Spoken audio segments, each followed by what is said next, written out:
안녕하세요. 연세대학교 교회음악과 2학번 고하은이라고 합니다. 다음으로 대통령께서 주장한 부정선거 문제를 살펴보겠습니다. 부정선거에 관하여 대통령께서는 세 가지의 핵심 주장을 펼치셨습니다. 첫째, 부정선거를 의심케 하는 증거가 너무 많다는 것입니다.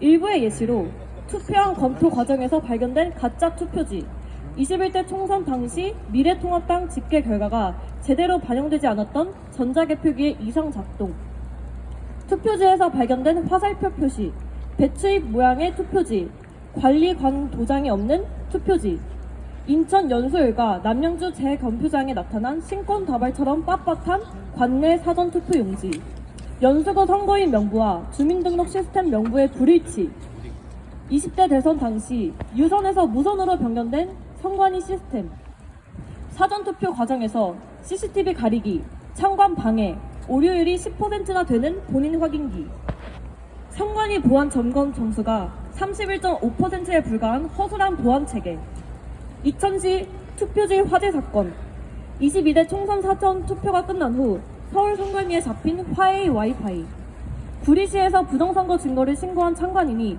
오히려 실형을 받은 사건, 사법부의 대법관이 중앙선관위원장을 도맡는 이해할 수 없는 구조가 있습니다. 이런데도 그저 음모론이라고 치부할 수 있겠습니까? 없습니다. 이처럼 부정선거를 의심할 만한 정황이 많음에도 불구하고 국회는 이를 묵살하고 있습니다.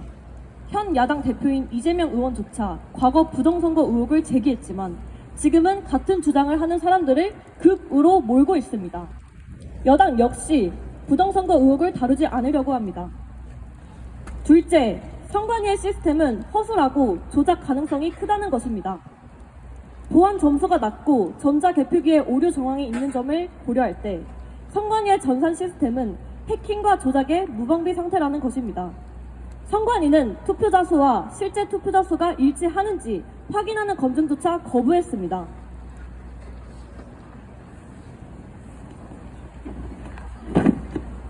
부정선거가 정말 없었다면 이를 당당하게 조사하여 부정선거 의혹을 해소하는 것이 마땅하지만 선관위는 미적지근했으며 사법부 역시 이를 적극적으로 다루지 않았습니다.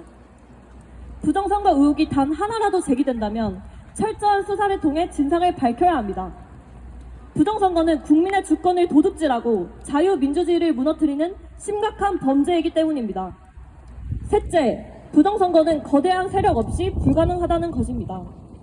디지털 조작과 가짜 투표지 투입 같은 방식으로 이루어지는 부정선거는 한 정치 세력이 단독으로 추진할 수 있는 일이 아니며 적발될 경우 정치적 생명이 끝날 위험이 크기 때문에 철저한 조직적 공모가 필요하다고 하셨습니다.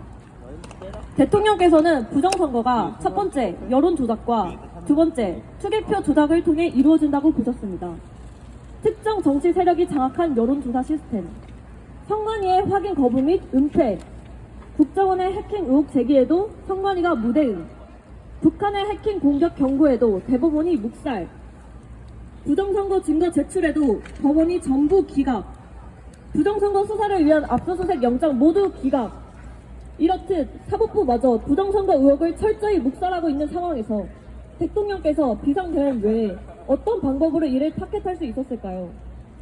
만약 부정선거를 통해 언제든지 원하는 자를 국가 고위 관료로 앉을 수 있다면 이들은 어떤 범죄도 서슴지 않을 것입니다. 그러나 부정선거 의혹은 국내에만 국한되지 않았습니다. 해외에서도 수많은 부정선거 사례가 적발되고 있으며 그 중심에 대한민국이 자리하고 있다는 점이 더욱 충격입니다. 우리나라는 세계선거기구 협의회 AWEB에 본부를 두고 있으며 이 기구를 통해 전자개표기 및 선거관리 시스템을 해외 여러 국가에 수출하거나 무상 지원해왔습니다. 그런데 AWEB의 선거 시스템을 도입한 국가들에서 연이어 부정선거 논란이 불거지고 있습니다. 2017년 에콰도르 대통령 선거, 2019년 볼리비아 대통령 선거, 2020년 키르기스스탄 대통령 선거, 2024년 루마니아 대통령 선거, 2024년 엘살바도르 대통령 선거, 2024년 콩고 민주공화국 대통령 선거, 이 모든 선거에서 부정선거 의혹이 제기되었거나 실제 부정선거가 적발되어 대규모 시위와 폭동이 발생했습니다. 이는 대한민국이 부정선거를 수출하는 국가가 되었다는 의혹을 불러일으킵니다. 이러한 상황을 방치하면 한국은 국제적으로도 신뢰를 잃고 패망의 길을 걷지 않겠습니까? 맞습니다. 따라서 대한민국은 자국 내 부정선거 의혹을 철저히 조사해야 하며 A획과 이를 부적절하게 활용하는 세력에 대해서도 끝까지 추적하여 책임을 물어야 합니다. 그렇기에 현재 대한민국에서 최우선적으로 해야 할 일은 부정선거 의혹을 철저히 수사하고 올바른 판결을 내리는 것입니다. 그러나 야당은 부정선거 의혹을 전면 부인하고 있으며 여당 역시 이를 회피하고 있습니다. 이에 저희가 목소리를 내어 부정선거 특검을 반드시 진행해야 한다고 주장합니다. 그리고 이 문제를 자꾸 회피하는 여야 모두를 대상으로도 철저한 국정조사를 요구합니다. 구호 제창하겠습니다. 부정선거 특검하라! 특검하라! 특검하라! 끝으로 연세대학교 권승호 학우분께서 내각제 반대와 대통령의 입장에 대해 시국선언을 이어나가겠습니다.